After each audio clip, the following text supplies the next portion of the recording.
that today we are graced by a group that is so fantastic, amazing in singing, in music. They are called the Singers of Luzon, and they represent the different areas of Luzon. They have a goal of unity, peace, and harmony through music. Let us all please welcome the Singers of Luzon.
Ladies and gentlemen, the Singers of Luzon, give them one more round of applause.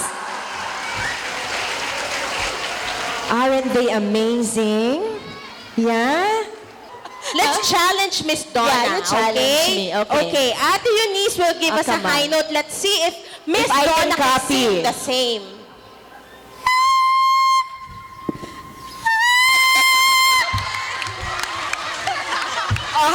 Higher! Higher! Higher!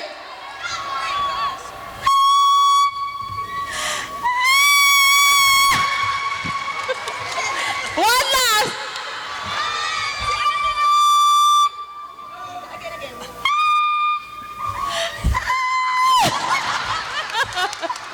Sorry. I am the lower soprano. Thank you, thank you. They are part of a group from the Cultural Center of the Philippines.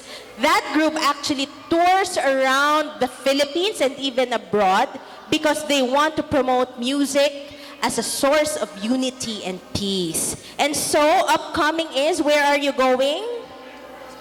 We have an upcoming concert in Bohol. This coming December 14 to 19. So that's in Bohol.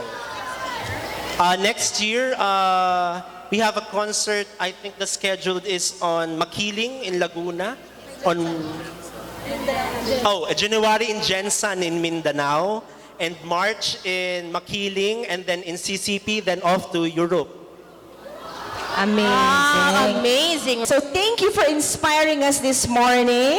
Give them one more round of applause. You say thank you, Singers of Luzon. Yeah, God bless all of you. May you sing more music and may God fill you with blessings. Thank you.